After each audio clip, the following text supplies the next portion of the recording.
Bismillahirrahmanirrahim. Assalamualaikum warahmatullahi wabarakatuh. Salam sejahtera untuk kita semua. Perkenalkan, nama saya Lia Nuraini.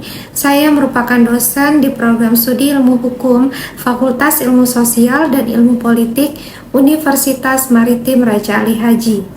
Saya mulai bekerja di Universitas Maritim Raja Ali Haji sejak tahun 2019. Video ini merupakan bukti pernyataan diri dosen dalam unjuk kerja pengajaran sebagai salah satu persyaratan sertifikasi dosen tahun 2024. Adapun bidang keilmuan saya yaitu hukum perdata. Pada kesempatan kali ini, saya akan memaparkan bidang pengajaran yaitu pada mata kuliah hukum perdata yang merupakan mata kuliah wajib di semester 2 di program studi ilmu hukum dan memiliki bobot 3 SKS. Adapun deskripsi mata kuliah yakni mata kuliah hukum perdata mengenalkan dan memaparkan hukum perdata Indonesia berdasarkan Kitab Undang-Undang Hukum Perdata atau KUH Perdata maupun aturan-aturan perundang-undangan lainnya. Mata kuliah ini juga mengenalkan kepada mahasiswa mengenai isi dari keseluruhan buku KUH Perdata dan implementasinya terhadap kasus-kasus hukum terkait keperdataan. Mata kuliah ini bertujuan untuk mengembangkan pemahaman teoretis dan keterampilan praktis dalam menganalisis dan menyelesaikan masalah hukum perdata. Mata kuliah ini dilaksanakan dengan metode student centered learning, yang mana mata kuliah ini menggunakan pendekatan kontekstual melalui metode case method. Dalam kegiatan pembelajaran di dalam kelas, umumnya saya mengorganisir setiap pertemuan menjadi 3 session, yaitu pendahuluan, penyajian, dan penutup pada sesi terakhir.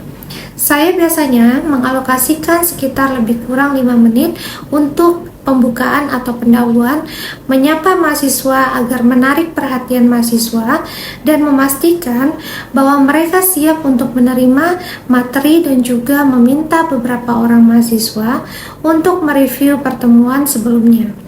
Dan berlanjut ke sesi penyajian materi yang disampaikan menggunakan bahan tayang baik berupa video dan materi PowerPoint yang bersumber dari referensi, buku atau textbook maupun jurnal yang relevan dalam materi yang saya sajikan.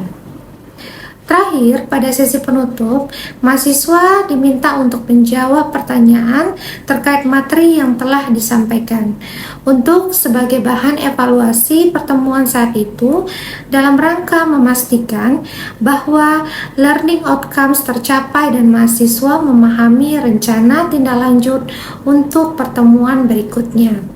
Interaksi dengan mahasiswa, baik di dalam kelas dan di luar kelas, biasanya saya lakukan dengan teknik diskusi, tanya jawab, dan sharing, baik secara langsung maupun dengan memanfaatkan media WhatsApp ataupun Zoom. Kemampuan akhir yang diharapkan melalui perkuliahan ini secara garis besar adalah sebagai berikut. Pertama, mahasiswa mampu menjelaskan pengantar hukum perdata.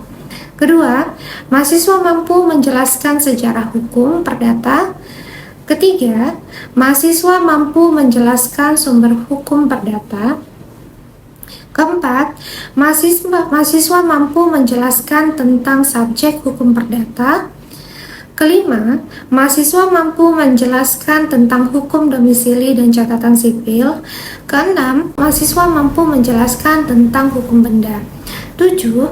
Mahasiswa memahami tentang hukum perkawinan. Dan ke-8, mahasiswa mampu menjelaskan tentang hukum keluarga. 9. Mahasiswa mampu menjelaskan tentang hak milik. 10. Mahasiswa memahami tentang hukum perikatan, perjanjian, wan prestasi. 11.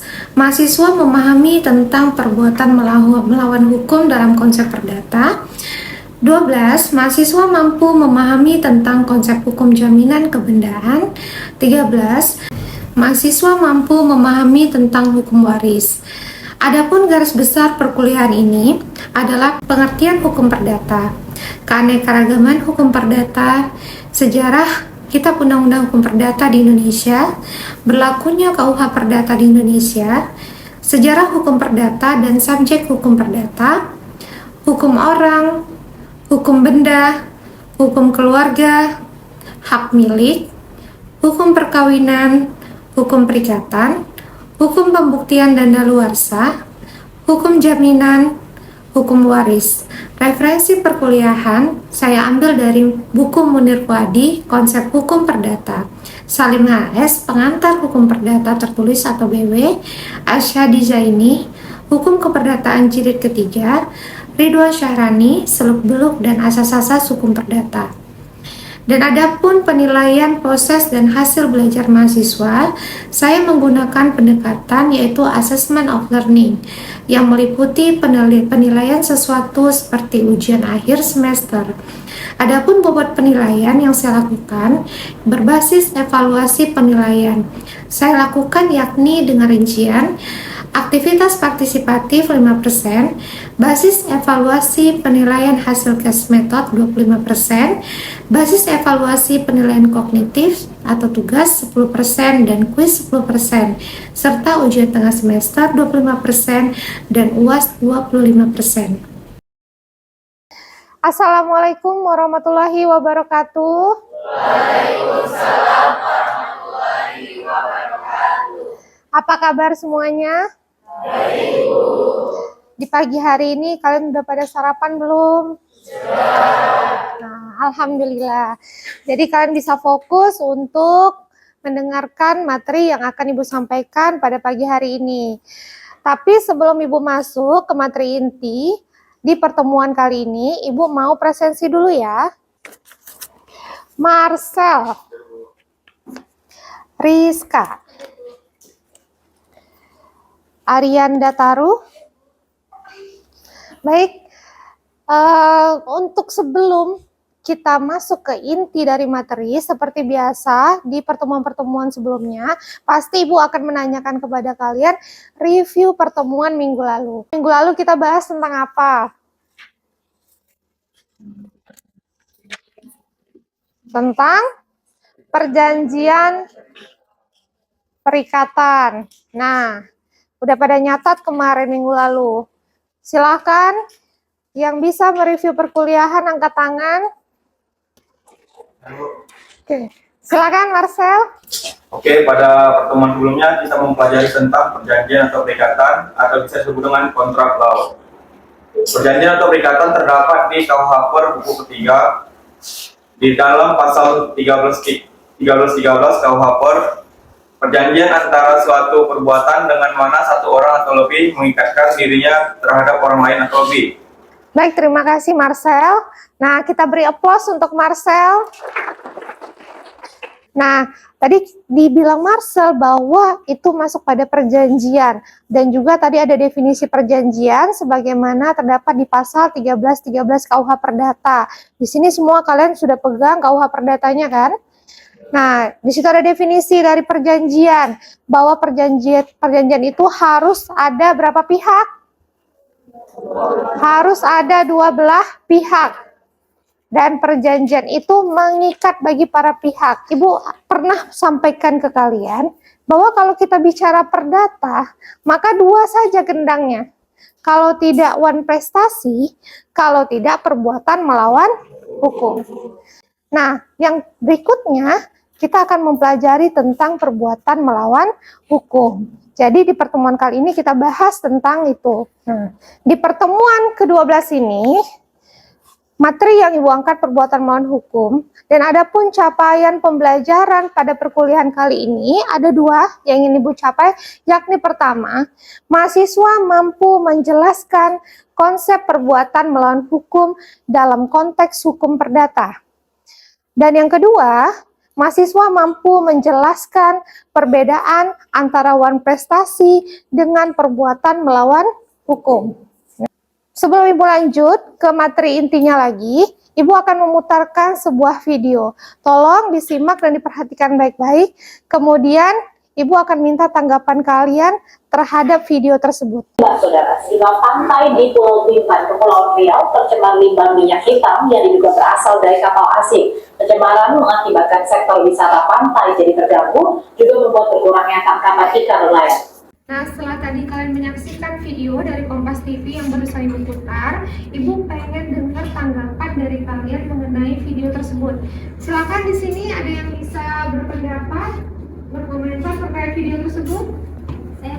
Oke, silakan Isa. Oke. Jadi kalau menurut saya, Bu, di Bintan itu kan seperti yang kita ketahui adalah tempat wisata bagi para warga-warga domestik maupun yang mancanegara gitu kan. Yang mana tujuan daripada mereka orang-orang tersebut itu pasti adalah pantai. Tentunya pantai yang menjadi tujuan mereka. Lalu kalau pantai itu tercemar, maka akan mengurangi keindahan yang ada di pantai itu sendiri dan juga akan mengurangi nilai ekonomis daripada pariwisata yang ada di pantai tersebut. Baik, terima kasih Nisa, luar biasa sekali. Ayo berikan aplaus buat Nisa. Nah, sebenarnya video yang tadi Ibu sampaikan tadi, Ibu ingin mengacu pada materi kita yang sedang saat ini kita pelajari, yakni tentang perbuatan melawan hukum. Nah, apakah tindakan yang di dalam video tersebut termasuk pada prestasi atau termasuk pada perbuatan melawan hukum, atau dia murni hanya perbuatan pidana? Ya, di awal kita sudah pernah membagi pada pengantar hukum perdata perbedaan antara hukum perdata dengan pidana, ya kan? Nah, di kali ini kita akan lebih spesifik masuk sebagaimana yang Ibu sampaikan. Ketika kita ingin seseorang itu dipenjara, maka itu adalah ranah dari hukum pidana. Tetapi ketika ingin mendapatkan sebuah ganti kerugian, maka itu masuk pada ranahnya perdata. Nah, dalam kasus ini kita mendengar tadi keluhan dari para nelayan bahwa akibat adanya pencemaran laut tersebut, mereka pendapatannya menjadi berkurang. Maka akan timbul yang namanya kerugian. Nah, kita masuk ke slide berikutnya untuk mengklausul apakah ini bisa masuk sebagai perbuatan melawan hukum atau tidak. Kita masuk pada unsur-unsur yang terdapat di pasal 1365 yang menjadi pasal sapu jagatnya, ya, begitu istilahnya. Nah, ada beberapa unsur kalau kita berbicara tentang perbuatan melawan hukum, yakni ada perbuatan melawan hukum, ada kesalahan, ada kerugian, serta ada hubungan sebab akibat antara kerugian dan perbuatan. Nah, di sini kalau perbuatan melawan hukum itu dulunya dimaknai hanya dalam arti sempit. Ya, kalau bahasa Belandanya perbuatan melawan hukum adalah onrechtmatigheid. Nah, untuk pada definisi secara sempit, dia hanya seolah-olah seperti onwetmatigheid. Jadi wet dalam bahasa Belanda itu adalah peraturan atau perundang-undangan yang sifatnya tertulis. Jadi, awal mulanya perbuatan melawan hukum ini dari Belanda itu dinyatakan bahwa dia hanya menganut segala suatu perbuatan yang jika ada peraturan perundang-undangannya. Sehingga kalau tidak ada peraturan perundang-undangannya, itu bukanlah sebuah perbuatan melawan hukum. Pada tahun 1919, ada namanya Arrest Lindenbaum yang juga dia memiliki sengketa dengan yang namanya Cohen. Ya, itulah cikal bakal awalnya diperluas lagi pasal 1365 ini tadi. Nah, di mana waktu itu mereka terkait dengan usaha percetakan. Cohen itu mencuri informasi terkait usaha percetakan dari si Lindenbaum ini. Dan perbuatan tersebut tentu menimbulkan kerugian bagi Lindenbaum. Lalu dia mengajukan gugatan ke Mahkamah Agungnya, waktu di Belanda disebut dengan Hooggerat. Nah, di situ muncul yang namanya jurisprudensi. Ada yang masih ingat jurisprudensi itu apa? Apa jurisprudensi? Apa, Rizka? Oke, putusan hakim terdahulu ya yang dipakai. Nah, dari jurisprudensi tersebut justru memenangkan Lindenbaum tadi. Tapi peraturan perundang-undangan belum ada yang mengatur tentang hal itu. Dengan adanya jurisprudensi, maka diperluaslah arti dari perbuatan melawan hukum, yakni tidak harus melulu pada peraturan yang sudah diundang-undangkan atau yang sifatnya tertulis. Tetapi bisa saja jika perbuatan itu melanggar seperti kepatutan, kesusilaan, maupun prinsip-prinsip umum, maka bisa dikategorikan dia sebagai perbuatan melawan hukum. Sehingga hak-hak subjektif individu bisa terjaga, terlindungi, tidak hanya pada suatu peraturan-peraturan yang sifatnya tertulis. Nah, kemudian kalau kita bicara tentang kesalahan ini, dia masih masuk pada 1365 KUH Perdata yang prinsip teorinya distilahkan dengan liability based on fault.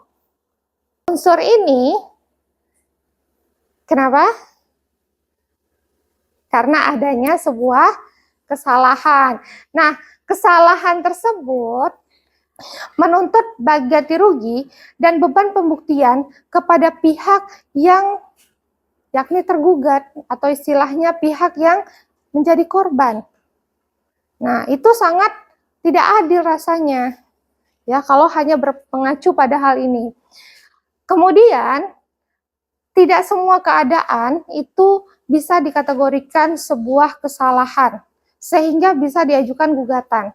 Ada lagi yang namanya keadaan di mana seseorang itu yang sebenarnya dia beritikat baik untuk memenuhi sebuah prestasinya ya atau ingin berbuat, tetapi karena ada suatu keadaan di luar kemauan dia ya, itu adalah istilahnya overmah seperti bencana alam dan lain sebagainya, sehingga dia itu tidak bisa dimintakan pertanggungjawabannya ketika keadaan overmah menghampirinya pada saat melakukan sebuah perbuatan. Oke. Dan kemudian di klausula pasal 1366 menentukan bahwa unsur kesalahan meliputi sengaja dan kelalaian atau kurang kehati-hatian. Jadi tidak hanya perbuatan yang disengaja, kelalaian yang bisa menimbulkan kerugian atau melanggar hak subjektif orang lain pun bisa dilakukan tuntutan secara perdata. Ya. Kemudian adanya kerugian. Ketika sudah terbukti melakukan kesalahan atau perbuatan melawan hukum, maka pasti akan menimbulkan kerugian. Ya. Kerugian yang timbul kalau kita tadi melihat dari video seperti yang teman-teman kalian tadi sampaikan, bahwa menghilangnya pendapatan bagi nelayan, masyarakat setempat, kerugian dari sektor pariwisata, seperti itu. Berarti terpenuhi salah satu unsur dari kerugian ini. Kerugian ini bisa berupa apa saja? Bisa berupa biaya, bisa berupa rugi, dan juga bisa berupa bunga. Ganti rugi dalam hukum perdata itu diatur oleh beberapa pasal. Nah, Ibu mengambil di sini ada 3, 6, 7 pasal. Ya. Pasal 1369, siapa di sini yang bisa membacakan karena wajib bawa KUH Perdata? Silakan Cinta. Pasal 1369, pemilik sebuah gedung bertanggung jawab atas kerugian yang disebabkan oleh ambruknya gedung itu seluruhnya atau sebagian. Jika itu terjadi karena kelalaian dalam pemeliharaan atau kekurangan dalam pembangunan ataupun dalam penataannya. Baik, terima kasih. Kemudian Ibu mau dengar di bunyi pasal di 1367 siapa? Oke, silakan. Pasal 1367 KUH Perdata, seseorang tidak hanya bertanggung jawab atas kerugian yang disebabkan perbuatannya sendiri, melainkan juga atas kerugian yang disebabkan perbuatan-perbuatan orang-orang yang menjadi tanggungannya atau disebabkan barang-barang yang berada di bawah pengawasannya. Baik, terima kasih. Nah, kalau kita tadi mendengar beberapa bunyi pasal yang menyatakan tentang kerugian tersebut ya. Jadi ada perbuatan-perbuatan baik yang sengaja maupun tidak sengaja dilakukan, maka akan bisa dijerat oleh pasal-pasal ini. Kemudian perbuatan melawan hukum sudah pasti dia akan menimbulkan yang namanya kerugian ya. Di samping tadi pasal-pasal yang sudah kalian sebutkan. Nah, ada dua jenis kerugian yang akan muncul ketika terjadi perbuatan melawan hukum. Yang pertama, ada ganti rugi secara material. Yang kedua, ada ganti rugi secara immaterial. Ganti rugi secara material, maka ini adalah ganti rugi dalam konteks kerugian ekonomi yang masih bisa dihitung, masih bisa ditakar dengan uang. Ya, misalnya mobilnya ditabrak oleh orang lain. Nah, mobilnya pasti lecet kan? Lecetnya mobil tersebut, maka bisa dimintakan pertanggungjawaban yang melakukan tabrakan tadi, nabrak tadi. Nah, dan itu bisa dinilai dengan yang namanya uang berapa kira-kira biaya perbaikan dari bengkel, seperti itu. Itu adalah ganti rugi material yang senyata-nyatanya dialami oleh para pihak yang merasa dirugikan tadi. Ya. Kemudian ada ganti rugi imaterial. Kebalikannya, bahwa ini bukanlah ganti rugi secara ekonomi dan tidak bisa dihitung dengan uang. Seperti apa contohnya? Misalnya kerugian atas nama baik, kehormatan, nah, ya kan? Nah, itu masuk kepada atau rasa sakit. Itu penderitaan yang dialami akibat perbuatan yang dilakukan oleh seseorang, maka itu masuk sebagai ganti rugi imaterial. Yang terakhir, unsur perbuatan melawan hukum dalam pasal 1365, yakni adanya hubungan sebab akibat. Dan ini terdapat dua teori yang berbicara terkait ini. Teori conditio sine qua non, di mana di sini menyatakan bahwa suatu perbuatan dianggap sebagai penyebab kerugian jika tanpa adanya perbuatan tersebut, kerugian tidak akan terjadi. Perbuatan itu adalah syarat mutlak atau necessary condition bagi terjadinya sebuah kerugian. Jadi semua faktor-faktor yang menyebabkan kerugian terhadap orang lain, maka itu termasuk pada teori conditio sine qua non ini. Lalu yang kedua, ada teori adequate Veroszacking, di mana teori ini menilai apakah suatu perbuatan secara wajar atau adekuat dapat menyebabkan kerugian. Artinya, perbuatan tersebut cukup kuat untuk dianggap sebagai penyebab kerugian dalam pandangan umum. Nah, di sini Ibu akan masuk case method yang mana Ibu sajikan dua contoh kasus di sini. Kalian kan sudah belajar one prestasi ya.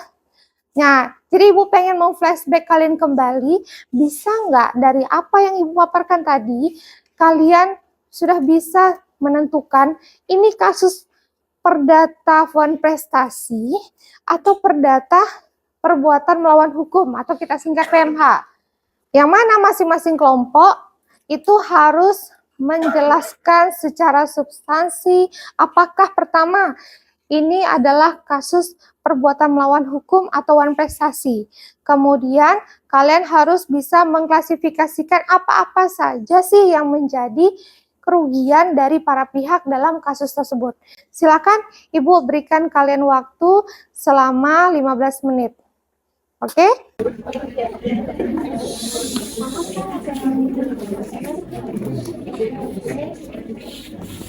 Silakan buka.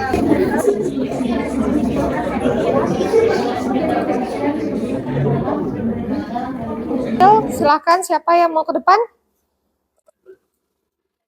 Baik, terima kasih atas kesempatannya Bu Lia. Saya di depan sini akan memberikan penjelasan atas analisis kelompok kami tentang kasus 1 dan 2 mana di soal tadi dipertanyakan yaitu mana yang one prestasi, mana perbuatan yang melawan hukum. Yaitu menurut analisis kelompok kami one prestasi yaitu terdapat di kasus 1 yang dimana memenuhi salah satu asas one prestasi yaitu tidak terpenuhinya perjanjian kontrak, yaitu dimana telah lewat jatuh tempo 31 Maret hingga 15 April barang tersebut masih belum dikirim. Dan dampak kerugian yang dihasilkan dari one prestasi ini mungkin dari PT Makmur Sentosa terdapat kerugian dari kelancaran produksi ataupun aktivitas pabriknya akibat tidak adanya barang yang diberikan oleh PT Makmur Sentosa tadi. Untuk kasus kedua, itu merupakan perbuatan melawan hukum karena dilakukannya sebuah perbuatan mencetak ulang atau plagiasi tanpa izin dari Tuan A, dan juga tidak ada pembayaran tentang pembayaran hak cipta kepada Tuan A, yang kemudian Tuan B ini malah melaksanakan jual beli pula. Setelah plagiasi malah dijual beli tanpa ada memberikan royalti kepada Tuan A. Bahwa Ibu sangat senang sekali kalian sudah bisa membedakan mana itu yang wan prestasi, mana itu yang perbuatan melawan hukum, karena kedua-duanya itu sudah benar ya. Baik.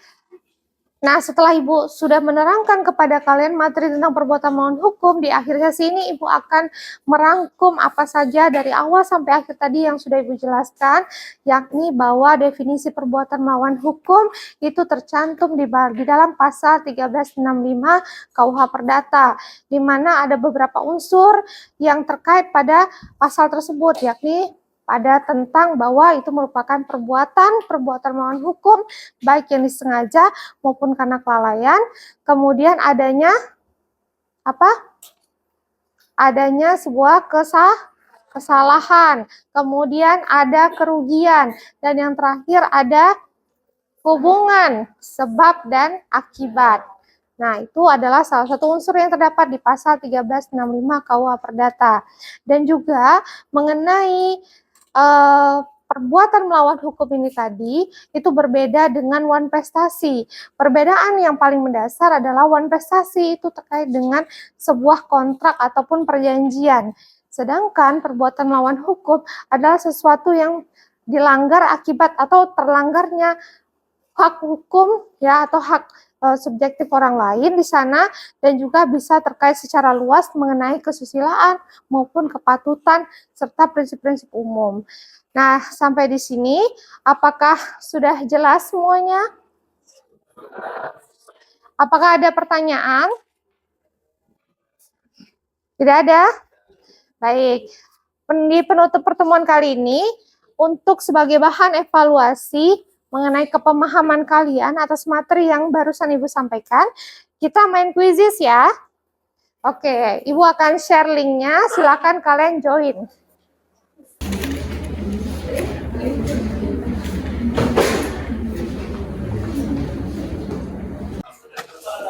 Jadi, setelah Ibu lihat tadi ringkasan kuisnya, bahwa memang alhamdulillah banyak yang menjawab dengan benar, ya. Terima kasih karena sudah menyimak dengan baik materi yang Ibu berikan. Jadi di sini kita bisa menyimpulkan bahwa memang di dalam hukum perdata ini perbuatan melawan hukum dan wan prestasi itu penting untuk kalian ketahui, sebab memang itu tercantum di KUH Perdata, dan mana ini juga berkaitan dengan hukum acara perdata nantinya. Ya, ketika mengajukan gugatan itu harus benar apakah itu masuk wan prestasi atau itu masuk perbuatan melawan hukum. Dengan belajar ini, kalian sudah bisa membedakan apa itu wan prestasi, apa itu perbuatan melawan hukum. Dan konteks perbuatan melawan hukum itu sendiri, karena kan banyak pidana juga ada tuh perbuatan melawan hukum, perdata juga ada. Nah, kalian sudah bisa menjelaskan bahwa perbuatan melawan hukum dalam konteks perdata itu adalah terkait dengan perbuatan baik kesengajaan maupun kelalaian dan unsur-unsur yang terdapat di dalam perbuatan melawan hukum sebagaimana terdapat di KUH Perdata. Baik, sekian dulu materi perkuliahan hari ini, dan mudah-mudahan minggu depan kita bisa ketemu lagi, dan Ibu harap kalian bisa mereview perkuliahan minggu ini untuk next berikutnya kita masuk kepada materi baru. Baik, kalau tidak ada pertanyaan, ada pertanyaan? Tidak. Kalau tidak ada pertanyaan, Ibu akhiri perkuliahan hari ini. Wabillahi taufiq wal hidayah. Wassalamualaikum warahmatullahi wabarakatuh.